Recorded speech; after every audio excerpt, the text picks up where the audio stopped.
here is your ship, the USS Guadalcanal, fresh out of the Kaiser yards, equipped from stem to stern with the products of American ingenuity, turned out by your hands. Electronic devices, radar, submarine detectors, wildcats and avengers, guns and shells, the 1,001 items that in the hands of American boys make a fighting American ship. All under the command of Captain Dan Gallery, USN, a pioneer of naval aviation. On May 15, 1944, a task group of the Atlantic Fleet heads out to sea with orders to operate against submarines to the west of the Cape Verde Islands. The group comprises the USS Guadalcanal and her 5 destroyer escorts, the Pillsbury, the Chatelaine, the Pope, the Flaherty, and the Jenks. At the departure conference, Captain Gallery and the destroyer skippers decide upon a daring plan of action. If, during this cruise, they can bring a sub to bay, they will not attempt to sink her as soon as she surfaces. Instead, they will spray her with small stuff, put crews over the side in small boats, and attempt to board and capture her.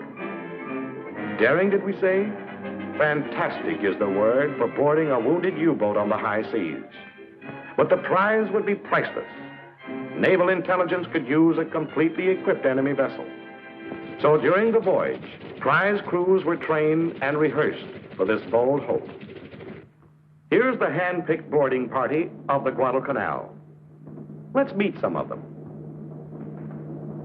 Chief Photographer's Mate Clifford Werla.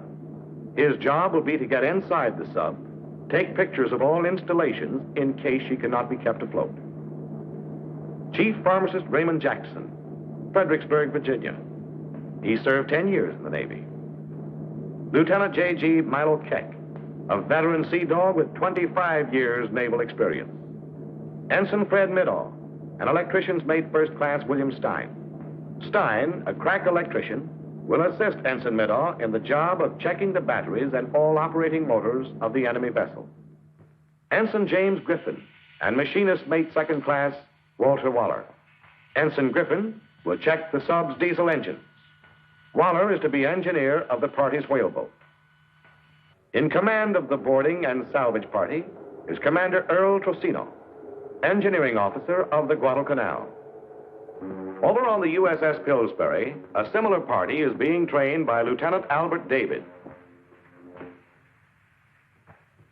On June 4th, 1944, the task group is searching for a sub reported 150 miles off the coast of French West Africa, when suddenly at 11:10... Frenchie to Blue Jay, I have a possible sound contact. Nothing startling for the moment. Possible sound contacts are made every day, but a flat top has no business near them. With her high freeboard and her thin skin, she is a sitting duck for any sub which surfaces within torpedo range. So the Guadalcanal swings away, while the 2 nearest destroyers break off to assist the Chatelaine, which has made the sound contact. And the Guadalcanal's patrol of 2 Wildcat fighters is ordered to the scene. Then Commander Knox of the Chatelaine announces, Contact evaluated as sub. I'm making attack. Almost simultaneously, both fighter planes sight the long, dark shape of the submarine running 60 feet below the surface and sing out, Sighted sub. At this point, the sub reverses course, temporarily shaking off the destroyer. But the Wildcats can see the sub and reveal its position by firing their guns in the water at the spot where the sub is disappearing. This is a remarkable example of aircraft actually directing the attack of a surface vessel on a U-boat. At 11:21, the destroyer makes a depth charge attack.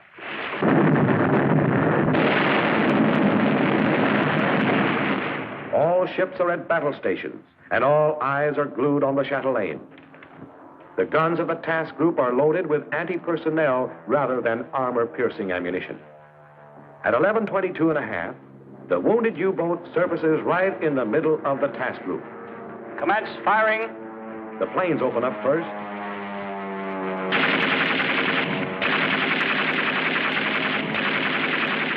Now the blow really begins. Go right on, lads.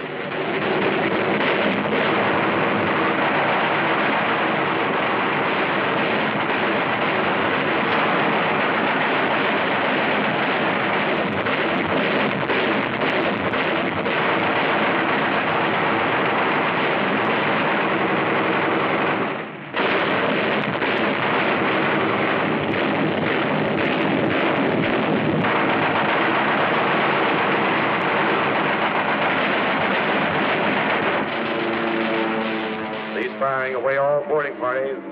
The Nazis are scrambling overboard. There are the Nazis in the water in their rubber rafts.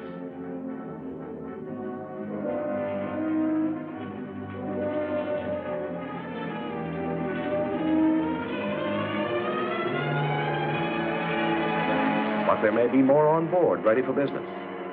Away all boarding parties.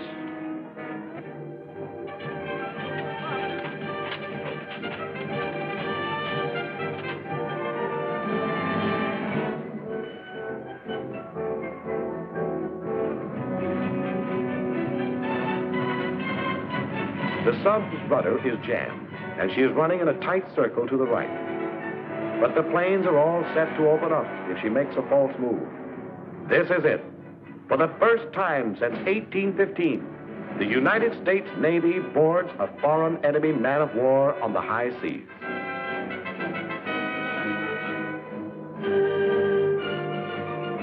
The first boarding party has swarmed aboard.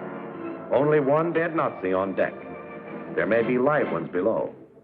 But our lads tumble down the hatch and find to their amazement that the U-505 is all theirs. All theirs, that is, if she doesn't sink or blow up. Here comes the Pillsbury making knots, and there's a second whaleboat with a boarding party from the Guadalcanal. The Nazis have done a hurried, frantic job of scuttling. A solid 8-inch stream of water is pouring through an open strait. But Lieutenant David and his boys find the cover, slap it back in place, and secure it just in time. A few minutes more, and it would have been too late. The inrush of water is checked. Each man has a different job to do, has rehearsed it for months. And now that the chips are down, they come through. The ship is thoroughly searched. But she's still running wild, and the Pillsbury and more boarders are chasing her. Finally, the Pillsbury orders, "Stop sub's engines." But when the prize crew complies, the sub sinks so alarmingly that they throw the switches to full speed ahead, and the chase begins all over again. Meanwhile, the Chatelaine is busy rescuing some very wet members of the master race. Amazingly, all but one are saved and brought on board the Chatelaine.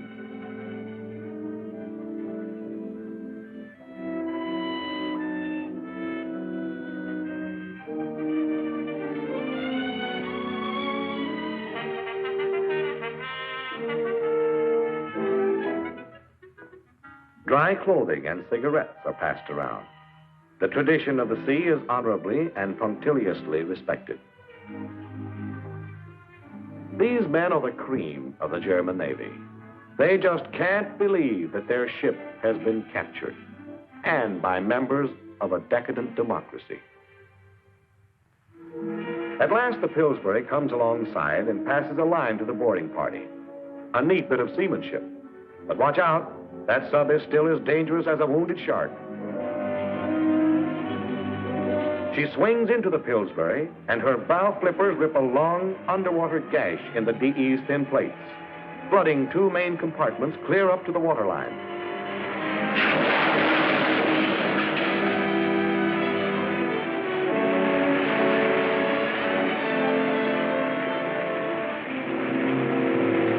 The destroyer has to cut loose and back clear. The Pillsbury radios, sub says she has to be towed to stay afloat, but we don't think a destroyer can do it. So the Guadalcanal heads over and says on the TBS, "Destroyers stand clear. I'm going to take her in tow myself." Now we'll see whether this aviator skipper can handle the ship. It's a ticklish job hooking a flat top to a sinking sub on the high seas and in the middle of the Atlantic U-boat lanes. Look how far down she is. They've closed the hatch to keep the swells from pouring down on the boys working inside. If she goes down now, they all go down with her. Let's get that line out. There it goes, the messenger line with the big tow line at the end of it. This is a job to test the mettle of veteran seamen. And 4 out of 5 of those boys on the sub's forecastle are green. But there is no fumbling.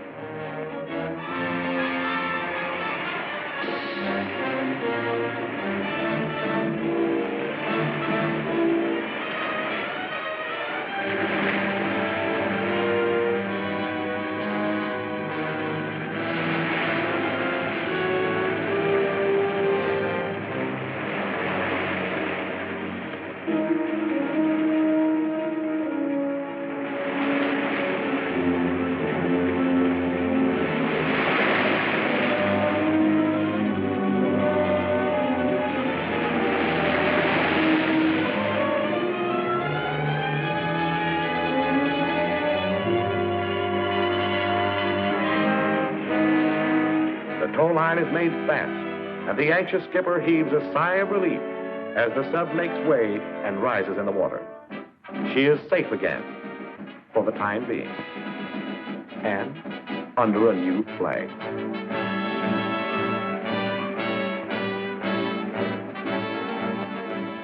The task group forms up, and on orders from the Navy Department, heads for Bermuda. A grueling 2,500-mile haul with a riddled, waterlogged U-boat in tow. Normal flight operations are resumed and carried on day and night, despite the greatly reduced speed of the Guadalcanal. At times, there are only 15 knots of wind across the flight deck, and it's axiomatic that a flyer has to have 25 knots to land on a baby flat top. But these pilots land anyway, and without an accident.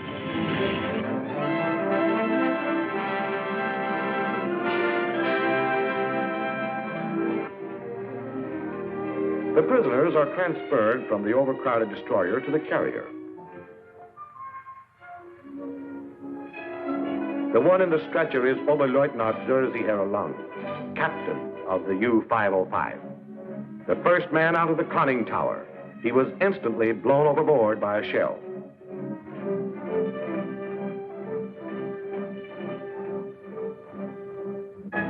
During the voyage, they're brought on deck for exercises.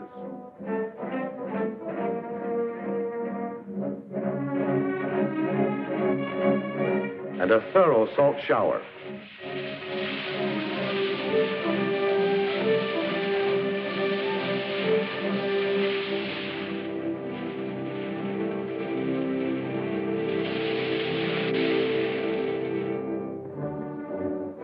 On the 7th of June, the fleet tug Abnaki joins up, and the tow is transferred from the Guadalcanal. Now comes the most anxious moment of the cruise. As she loses way, Junior, as the crew have christened the sub, sinks lower and lower in the water. The salvage party works desperately to take all movable weights out of the U-boat. Then, as the transfer is completed and the Abnaki gets underway, the clutches on the sub's engines are released, and her propellers recharge her batteries. With power aboard, her pumps work once more, and her tanks are blown out. Now she rides again at full surface trim. On June 19th, the U-505 was towed into Bermuda, and there remains as a prize of war, one less wolf to hunt with the pack.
more than 5 million tons per year.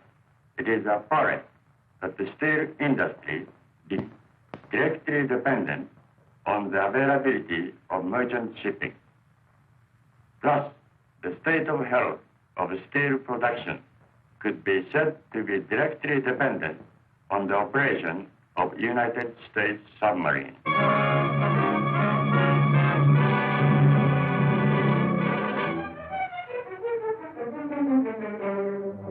Japan's chief supply of oil came from America in the years prior to the war. Therefore, since the war started, our water requirements, which amounted to about 5 million tons a year, had to be supplied mostly from the Dutch East Indies. One of the decisive factors in our defeat was the activities of American submarines, which cut off the supply from that source entirely.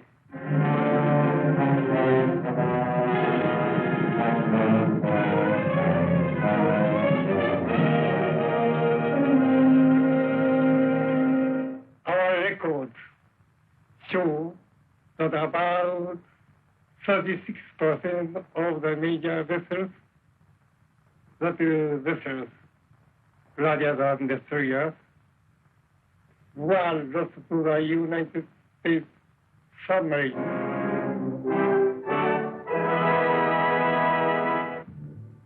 Actually, Admiral Nagano is pretty accurate in his estimates.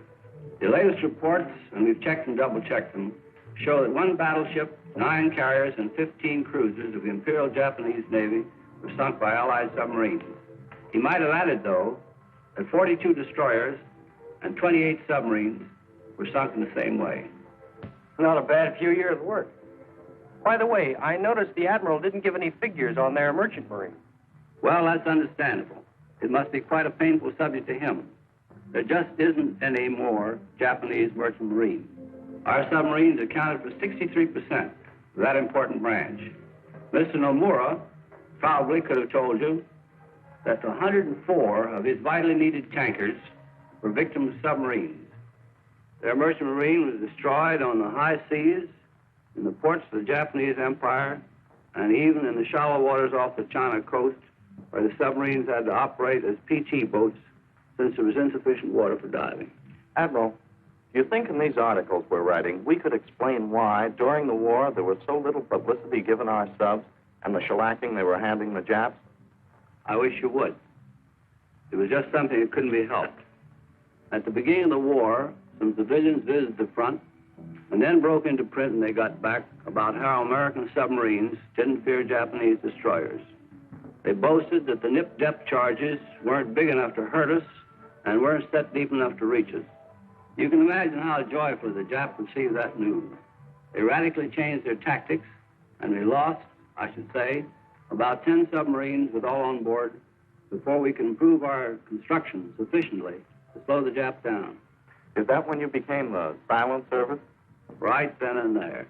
We buttoned up our lip instead with torpedoes. Besides, there was too much work to do to permit talking about it. Just visualize the spot we were in, December 7th, 1941.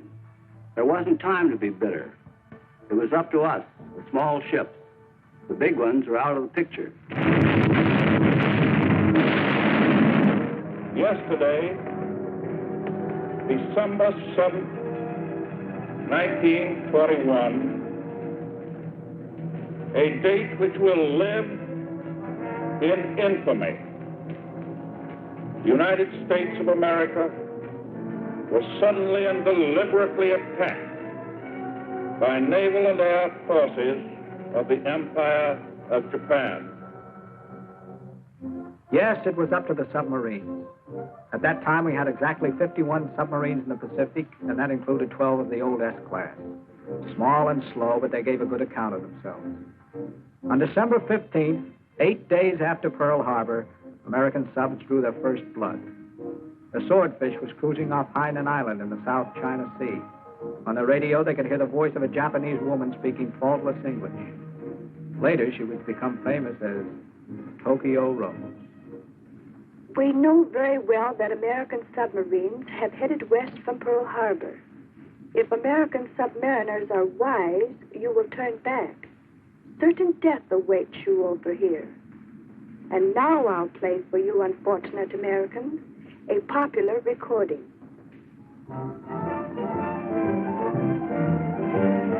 One week after Pearl Harbor, the Atsutsusan Maru, 8,663 tons, became the first victim of an American sub, a dubious honor.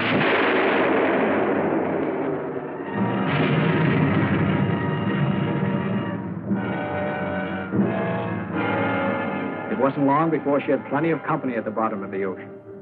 On the 1st of January, the 5,384-ton Kanan Maru was sunk right off the very coast of Japan.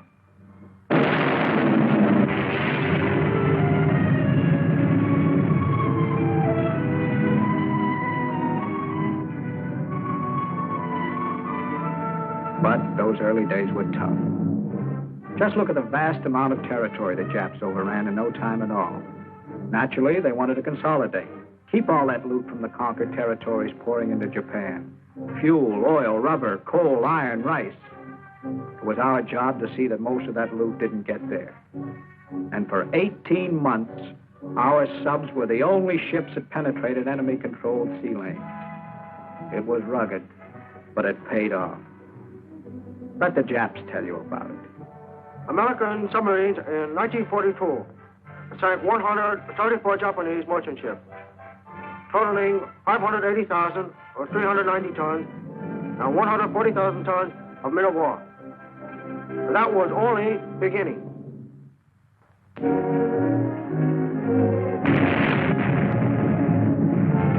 Yes, only the beginning. Even newly commissioned subs got big scores. For instance, the Trigger. Her story starts in Mare Island. That's the way she looked at me the first time I ever saw her. I was reporter's mess attendant. Got to be officer's cook first class time I was transferred. She didn't look like nothing much to me right then. Just a lot of pipe and steel. No life, no spirit. But I felt a little better when I saw the galley. Small but clean, the latest in devices.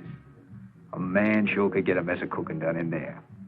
But all in all, I sure felt let down. I said to myself, man, what possessed you to volunteer for the subservice anyhow? Next time you keep your big mouth shut. I began to feel a little better, though, about the Trigger when we got underway. There was just something about it.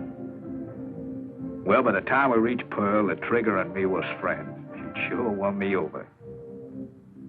How'd you do it? Well, I tell you, shippers, well, it's like our exec says. He says, I don't find it any easier than the steward to put into words what I feel about the Trigger. I think it's that all ships have souls, and all sailors know it. But it takes a while to learn to commune with it. It took me quite some time. But when it happened, it was our first patrol and our first kill. Off the eastern coast of Kyushu, a good-sized freighter. Clear the bridge. Take her down before we're spotted. That baby might mount enough guns to blast us to kingdom come. Take her down.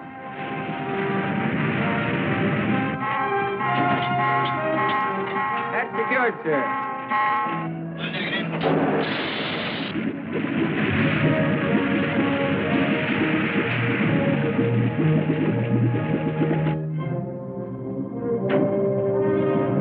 Now, let's take a look to see if she spotted us. Everything looks normal from here, if it isn't a trap.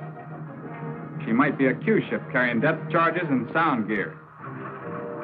We can't hit her till we've closed the range. To close the range, we've got to watch out that she doesn't see or hear us, or the killer will become the corpse. The minutes seem like hours until we get into position. Easy. Easy. Then, estimated range, 1,500 yards, track 90 port. Tower angle 5 left, stand by. He's coming on, fire 1. Then, 8 seconds. Fire 2.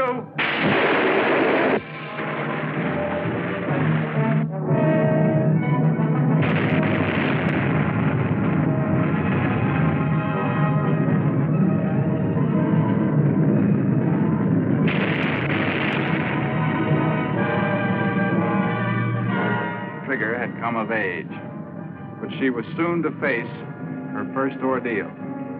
Depth charging.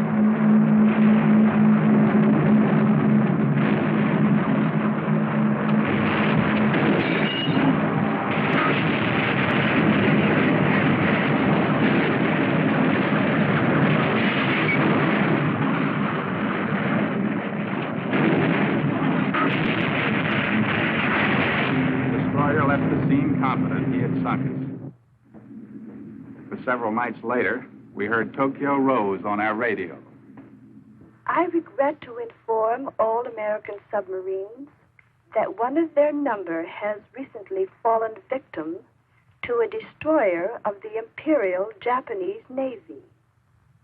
You will hear an appropriate recording.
Down periscope.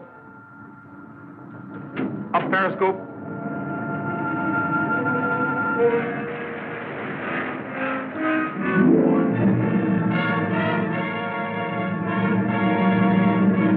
Down periscope. Look, man, this is a jackpot. We've got the biggest aircraft carrier I've ever seen up here, plus 2 destroyers. We're going to shoot our whole wad at the carrier.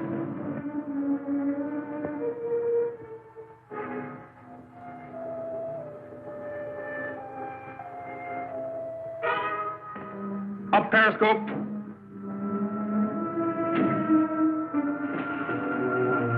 Bearing, mark 329. Range, mark 6100. Down periscope. Angle on the bow, starboard 15. Right full rudder. Right, full rudder. All ahead 2/3. All ahead 2/3. New course 240. New course 240. What's the distance to the track? 1700. Control 63 feet. Control 63 feet. Forward torpedo room, make ready all tubes. Forward torpedo room, make ready all tubes. Set depth 12 feet. Set depth 12 feet. Rig for silent running. Rig for silent running. Rig for depth charge. Rig for depth charge. Steady on 250. All ahead 1/3. All ahead 1/3. How much time I got? None, sir. Torpedo run 1100. Range about 1600. Gyro 005 increasing. Shoot any time. Stand by forward. Stand by Up forward. periscope. Check bearing and shoot. Bearing. Mark. 345. Down periscope. Set. Fire. Fire 1. 1 fire, sir. Fire. Fire 2. 2 fired. Fire. Fire 3. 3 fired. Set. Fire. Fire 4.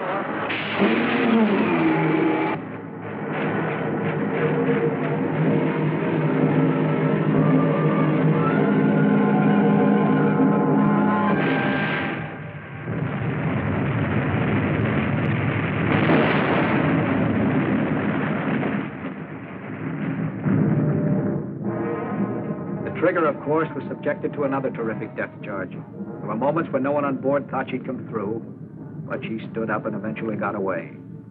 The carrier just managed to crawl back to Tokyo Bay, badly crippled.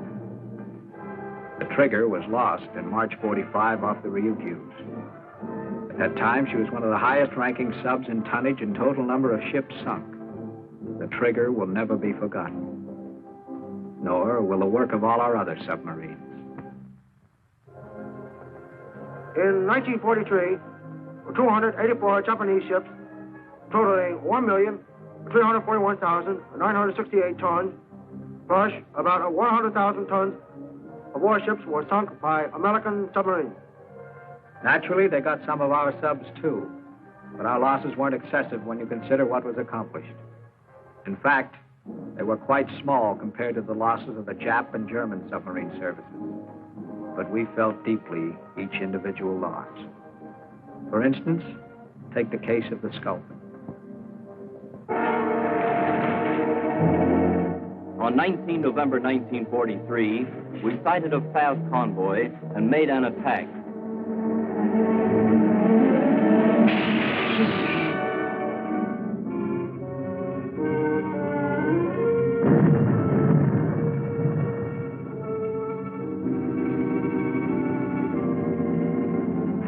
Their screen detected us and immediately subjected us to depth charging.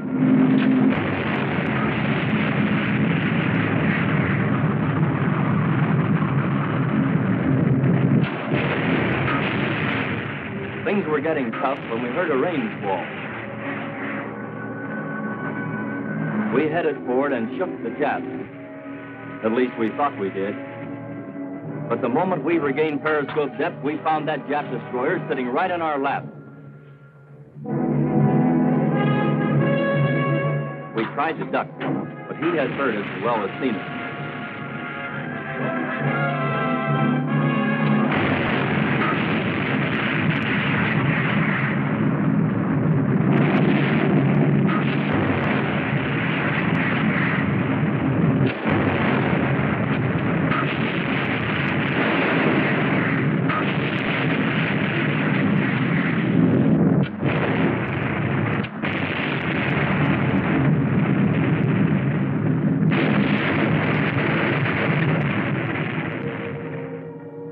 After 5 hours, the batteries were almost flat and the men completely exhausted. We had a tough decision to make. The first concern of our skipper, Commander Conaway, was for the life of his men. We had on board the Wolfpack commander, Captain Cromwell, who had heard that the Japs used a special brand of torture to extract information from their captives. Suddenly, a decision was reached. We'd battle service and use our deck gun to fight it out with the destroyer.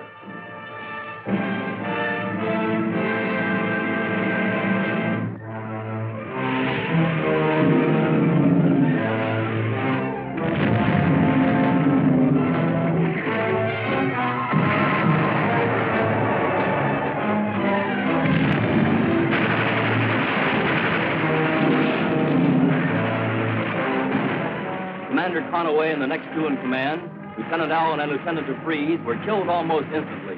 I succeeded to command.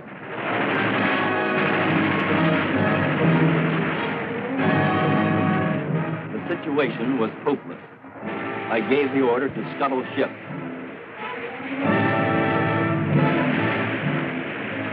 Captain Cromwell chose to go down with the boat because he knew too much. Ensign Max Fiedler also went down with the Sculpin.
But now for a change. It was a very pleasant phase to our activities. Patrols were tough on bodies and nerves, so we arranged a program of relaxation and rehabilitation between runs that was the envy of every branch of service. With the approval and backing of Fleet Admiral Nimitz, our commander-in-chief, we took over the Royal Hawaiian Hotel in Honolulu, lock, stock, and barrel, and we said to the submarine men, "It's all yours." Other operating forces also had quotas at the Royal, for it held about 150 officers and 1,000 men. But the majority were always submarine men and aviators from the carrier groups.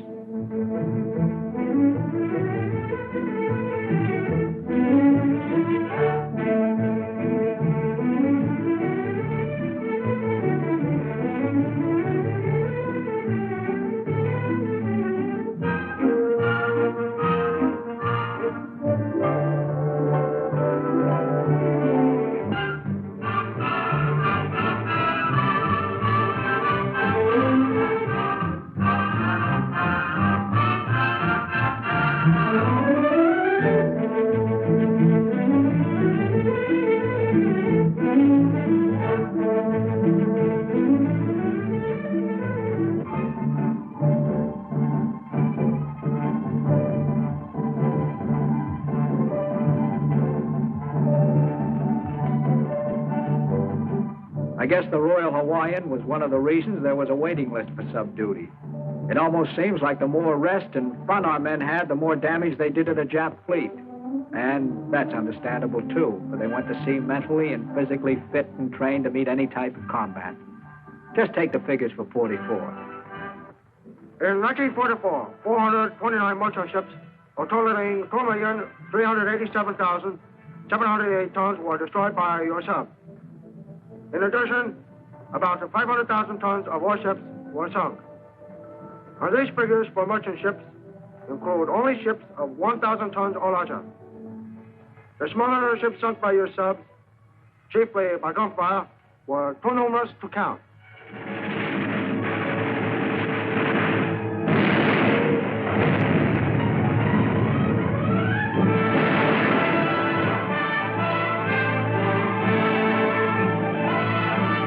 Yes, the Jap fleet was just about shot. In fact, by 1945, targets were getting awfully scarce and awfully small. What was left of Jap shipping tried desperately to crawl home, hugging the coasts.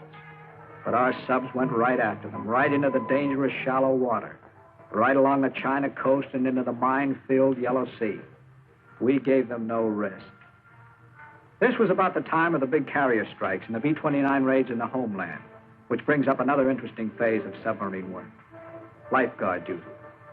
That is, the picking up of our downed aviators. We had quite an air-sea rescue system worked out.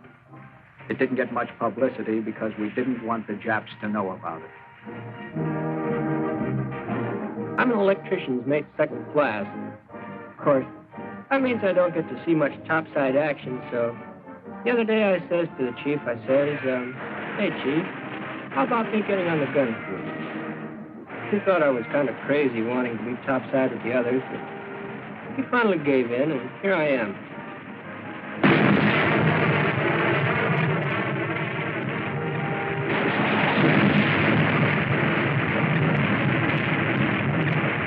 Say, this is beginning to be more like it.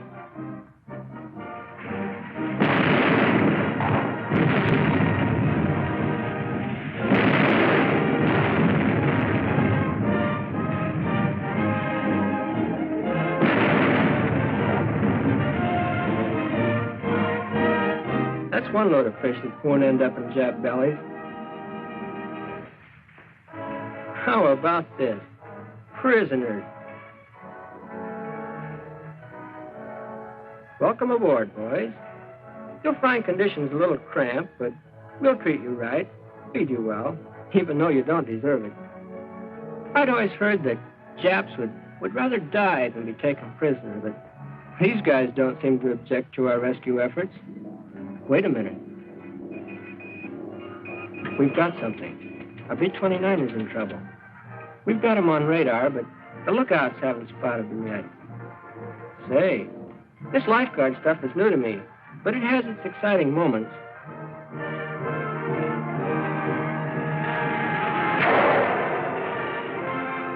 Brother, am I glad I'm not on that plane. Well, here's a couple that were lucky enough to jump. We're going over to pick them up and then survey the wreckage to see if there are others we can rescue.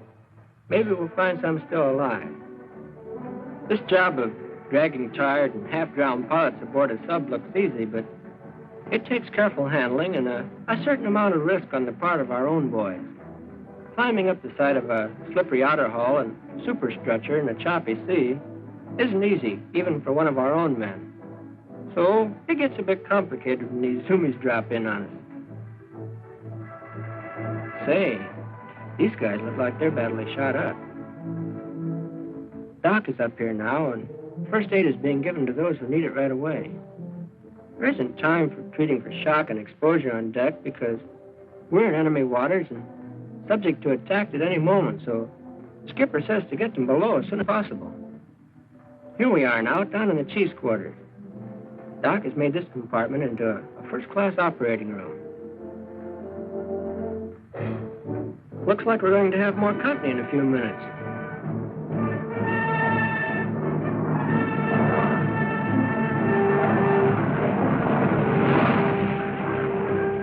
You know, this picking up of flyers is getting to be quite a habit with us. Of course, most of the guys here on the sub would rather be firing fish or the deck guns, but it's a great feeling to be able to rescue a swell bunch of fellows like these, and it's a relief to have somebody new to swap yarns with after being out here for so long.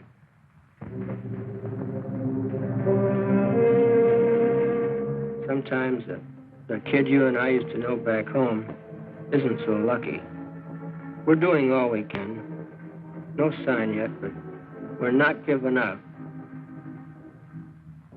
Well, we tried, but he didn't make it. But we'll make it up to him. We'll save as many of his buddies as we can. Yes, many of that boy's buddies were saved. At one time, we had 22 submarines on station whose primary duty was lifeguarding. All in all, we rescued more than 500 Army, Navy, and Marine aviators. The submarines were proud of that work and eager for the assignment. But in the last months of the war, it didn't supply enough action to satisfy them.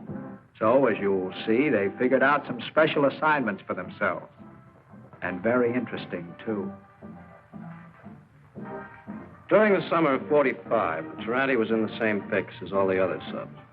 No targets really worth wasting the taxpayers' torpedoes on. Or we managed to amuse ourselves. Shot up a few picket boats and other small craft. Knocked off a sea truck. Raised some mild hell in a general way. We played pirate and boarded some junks. Scared the crews half out of their yellow skins and gave the deep six to a lot of dried peas bound for Japan.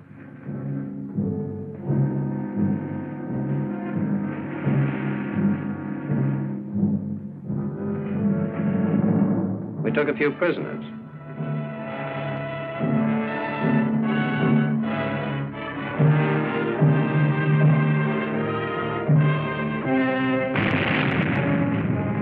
Exploded some mines. That there was nothing to write home about, even if we could have written home.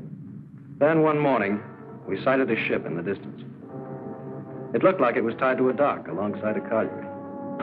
We kept it under observation for about an hour.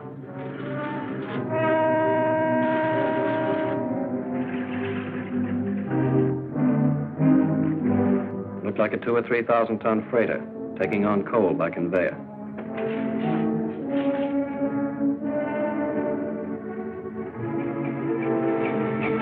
We held a war council.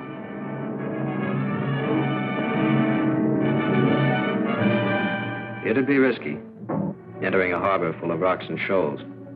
Should we try it? Well, we didn't come out here to sit on our duffs. We changed course. Then the skipper, as he always did, spoke to the crew. Fellas, I think you might like to know what we're up to. There's a 2,000 or 3,000 ton freighter in the harbor tied to a colliery dock, taking on coal. That's the biggest ship we've seen so far, and targets are too scarce these days to let any pass. On the good side of the ledger, I can mention these two items. One, there seems to be a lack of patrol craft in this spot, and two, I don't think there are any mines because there's an awful lot of small craft around. Now, on the bad side of the ledger, the harbor's full of rocks and shoals, and navigation's going to be tough.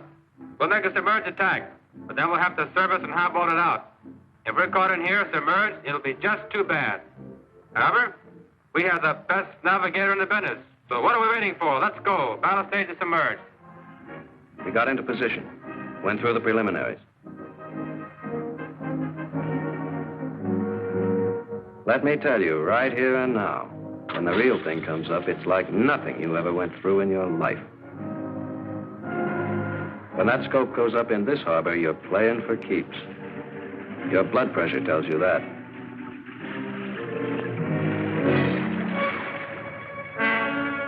The sweat on your hands and the butterfly in your chest keep reminding you that when you get within 1,000 yards of your target, you're going to let go with everything you've got. Then get, if you can.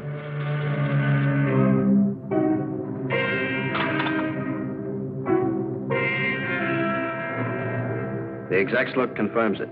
We're dead on. And coming closer. Closer.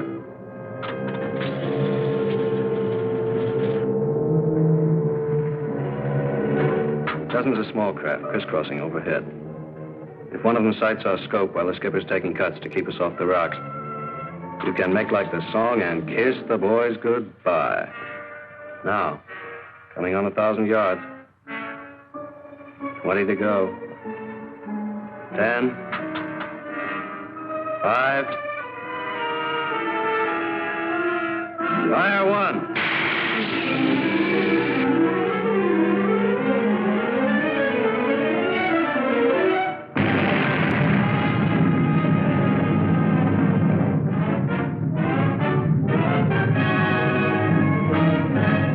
Look at him scramble. Nuts. She's listing to port and down by the bow, but still afloat.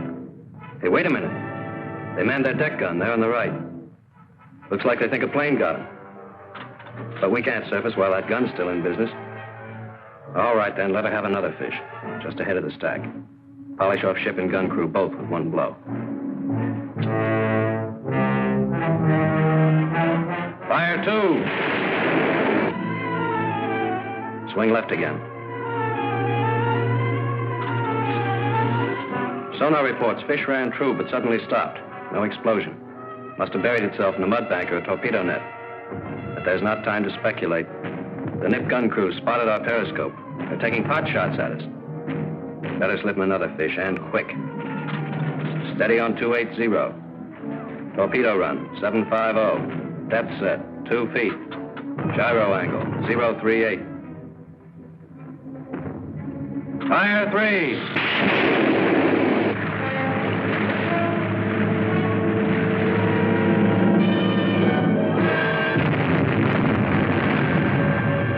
Bullseye.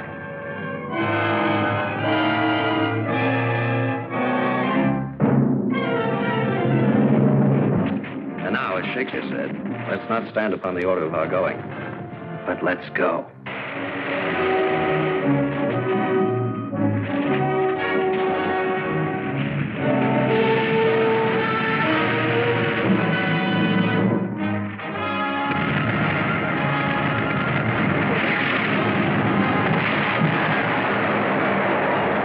They've got a nerve shooting at us. What kind of hospitality do they call that? All right, now let's show some speed.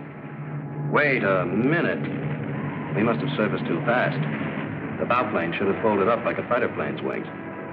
Stuck out like that, they'll drag our speed down until the Japs can catch us with a rowboat. And that's not all that can catch us. Come up, come up. There. Steady as you go, sweethearts. Now we can highball for deep water. But the Jap fire's getting closer. I'm beginning to sweat again.